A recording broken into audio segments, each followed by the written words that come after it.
దేవుని అతి పరిశుద్ధ నామానికి మహిమ కలుగును గాక. హోప్ ఫర్ టుడే వాక్య సందేశాలు ప్రతిరోజు వింటున్న మీ అందరికీ మహాదేవుడును మన రక్షకుడును అయిన యేసుక్రీస్తు ప్రభువారి శ్రేష్టమైన నామంలో లైఫ్ చర్చ్ వైజాగ్ నుంచి మీకు శుభములు తెలియపరుస్తున్నాను.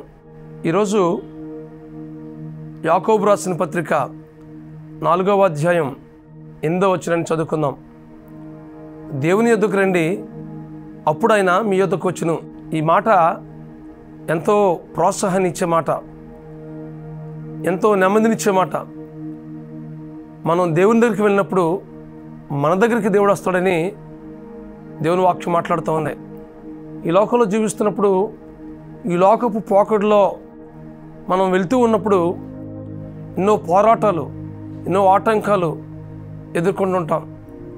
వాటన్నిటి నుంచి మనం విడిపించబడాలంటే ఆ పోరాటాలను, లేకుంటే ఆ ఆటంకాలని, ఆ యుద్ధాల్ని మనం జయించాలంటే దేవుని సన్నిధికి వచ్చి, దేవుని సన్నిధిలో మనం హృదయపూర్వకంగా ఆయన సన్నిధిలో మనం అప్పగించుకుని, ఆయన సన్నిధిలో విజ్ఞాపన చేసి, తద్వారా అనేకమైన ఆశీర్వాదాలు మనం పొందుకోవచ్చు. ఆ పరిస్థితులన్నిటి నుంచి మనం విడుదల పొందుకోవచ్చు. కాబట్టి నా యొద్దకు రండి, అప్పుడు నేను మీ యొద్దకు వస్తాను అంటున్నాడు.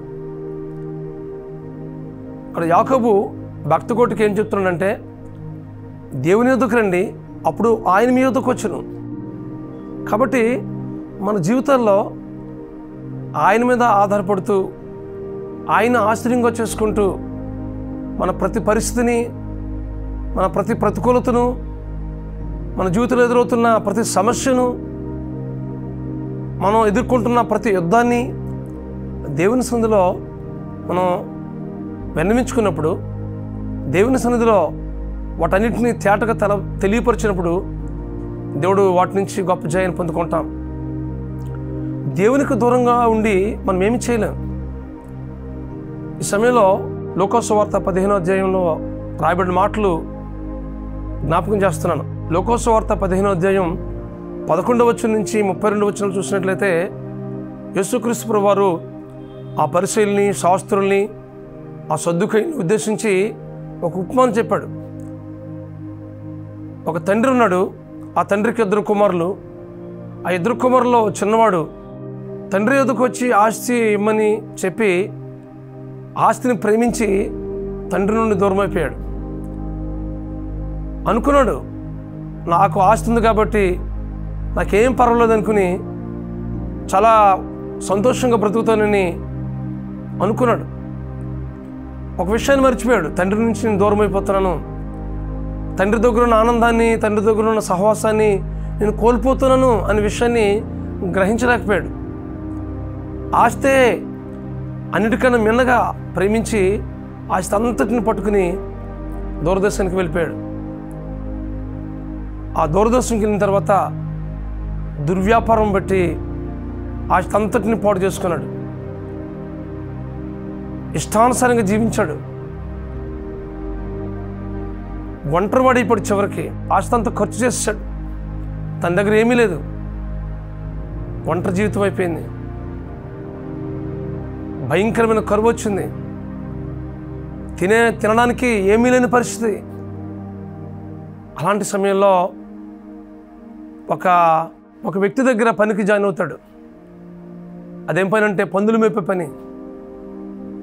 ఎంతో వైభవంగా బ్రతికే పరిస్థితి నుంచి దిగజారు పరిస్థితికి ఈ కుమారుడు వెళ్ళిపోయాడు.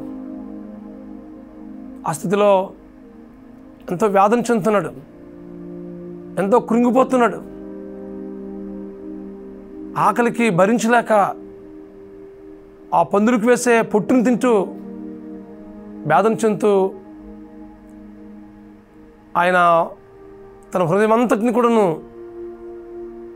కృంగిపోయిన పరిస్థితిలో ఆయనకు బుద్ధి వచ్చి మాట్లాడుతున్నాడు. నా తండ్రి దగ్గర ఎంతోమంది పనివారు ఉన్నారు, నేనైతే ఇక్కడ ఆకలితో చచ్చిపోతున్నాను, నేను మరలా నా తండ్రి దగ్గరికి వెళ్తాను అని చెప్పి తన బుద్ధి వచ్చి ఒక నిర్ణయం చేసుకున్నాడు. ఆ ఇబ్బందుల్లో, ఆ కరువులో, ఆ సమస్యలో ఆ స్థితంతటిని జ్ఞాపకం చేసుకుని మరలా తండ్రి దగ్గరికి వెళ్ళడానికి ఇష్టపడ్డాడు, నిర్ణయం చేసుకున్నాడు. తండ్రి దగ్గరికి ఎంతో హృదయ వేదనతో వెళ్తున్నాడు. హృదయమంతా కృంగిపోయింది, కలవరంతో నిండిపోయింది. నా తండ్రి దగ్గరికి వెళ్తే మరలా నన్ను చేర్చుకుంటాడా? ఒకవేళ చేర్చుకపోయినా నేను పనివాడిగా ఉండడానికి నిర్ణయం తీసుకుంటున్నానని చెప్పేసి తన నిర్ణయాన్ని చేసుకుని తండ్రి దగ్గరికి వెళ్తున్నాడు. తండ్రి దగ్గరికి వెళ్ళినప్పుడు తండ్రి దూరం నుంచి చూశాడు. చూడగానే ఆయన మీద కనికరపడ్డాడు. హృదయం సంతోషంతో నిండిపోయింది తండ్రి హృదయంలో. మరలా నా కుమారుడు నాకు వచ్చాడు, నా దగ్గరికి వచ్చాడని చెప్పేసి, తప్పిపోయిన నా కుమారుడు మరలా నా దగ్గరికి వచ్చాడని చెప్పేసి హృదయం అంతా సంతోషంతో నిండిపోయింది. గొప్ప విందు చేశాడు, ప్రశస్త వస్త్రాలను ధరింపజేశాడు. ఎంతో ఉత్సాహంగా సంతోషంగా ఆ గృహమంతా ఆనందంతో నిండిపోయింది. తండ్రి దగ్గరికి వచ్చాడు, తన స్థితి అంతటిని ఒప్పుకుంటున్నాడు. అయితే తండ్రి హక్కును చేర్చుకుని ఆయన ఏ వైభవాన్నితో పోగొట్టుకున్నాడో మరలా అదే వైభవాన్ని మరలా ఇస్తున్నాడు. ఎంత గొప్ప సంగతి!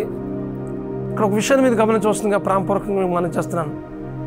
దేవునికి దూరంగా ఉండి మనం ఏమి చేయలేం. దేవునికి దూరంగా ఉండి మనం సంతోషంగా ఉండలేం. కానీ మరలా ఏ స్థితి అయితే మనం పోగొట్టుకున్నామో ఆ స్థితి అంతటినీ జ్ఞాపకం చేసుకుని దేవుని సన్నిధిలో మనం పశ్చాత్తాపడి మన హృదయాన్ని ఆయన సన్నిధిలో కుమ్మరించి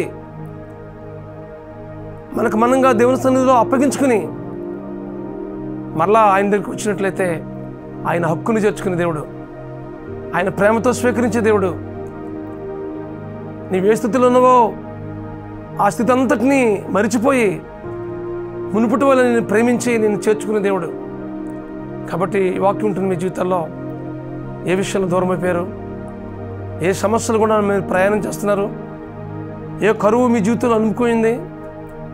ఏ విషయంలో ఇబ్బంది పడుతున్నారు? ఏ విషయంలో నలిగిపోతున్నారు? ఆ పరిస్థితి అంతటి నుంచి నేను విడిపించాలని, నీ హృదయంలో గొప్ప సంతోషంతో నింపాలని, ఆయన కుమారుడుగా మరలా స్వీకరించాలని, ఆయన ప్రేమను మరలా నీకు ఇవ్వాలని ఆయన నీ కొరకు ఎదురు చూస్తున్నాడు. అయితే ఆయన దగ్గరికి నువ్వు వస్తావా?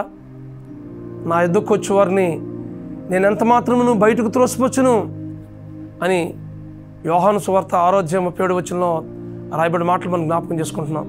కాబట్టి నీ ప్రతి పరిస్థితిని దేవుని సన్నిధిలో అప్పగించు. ఆయన కుమారుడుగా, ఆయన కుమార్తెగా నేను స్వీకరించడానికి ఇష్టపడుతున్నాడు. ఆయన నీ ప్రాచీన స్థితి అంతటినీ మరిచిపోయి మరలా ఆయన ఏ వైభవైతే నీ పోగొట్టుకున్నావు వాటన్నిటిని మరలా నీకు ఇవ్వాలని ఆశపడుతున్నాడు. ఇటు కృప పరిశుద్ధాత్మ దేవుడు నీకు అనుగ్రహించి నడిపించునుగాక. ప్రార్థన చేసుకుందాం. బ్రహ్మస్వరూపుడా, మహాకృపగల మా తండ్రి, నా ఎద్దుకు వచ్చే వారిని నేను ఎంత మాత్రము బయటకు త్రోసివేయనని మీరు సెలవిచ్చిన మాటలు జ్ఞాపకం చేసుకుందాం. ప్రభా, దేవుని యొద్దకు రండి, అప్పుడు ఆయన మీ యొద్దకు వచ్చును అని మీ మాటను బట్టి మీకు స్తోత్రాలు చెల్లిస్తున్నాం. ప్రభా, ఎంత గొప్ప నిరీక్షణ మా జీవితాలు ఇచ్చావు ప్రభా. మీ యొద్దకు వస్తే మమ్మల్ని హక్కును చేర్చుకుని దేవుడుగా ఉన్నావు ప్రభా. ఏ స్థితిలో మా ప్రియులు ప్రభా దూరం అయిపోయారు ప్రభా, ఆ స్థితి అంతటి నుంచి వారిని విడుదల తెచ్చామని ప్రార్థిస్తున్నాను ప్రభా. వారి జీవితంలో గొప్ప కార్యాన్ని జరిగించండి ప్రభా. వారి హృదయాల్లో నెమ్మది కలుగు చేయి ప్రభా. పోగొట్టుకున్న ఆ స్థితి అంతటి నుంచి మరల రెట్టింపు ఆశీర్వాదాలతో నింపి వారి జీవితంలో గొప్ప కార్యం జరిగించమని ప్రార్థిస్తూ మీ కృపగల హస్తానికి అప్పగించుకుంటూ మా ప్రభువును, మీ ప్రియకుమారుడును, మా రక్షకుడునైనా యేసుక్రీస్తు నామములో ప్రార్థించి పెడుకుంటున్నాం మా పరమ తండ్రి. ఆమేన్, ఆమేన్, ఆమేన్. దేవుని కృప మీకు నిత్యము తోడు ఉండి నడిపించును గాక. God bless you friends. Have a nice day.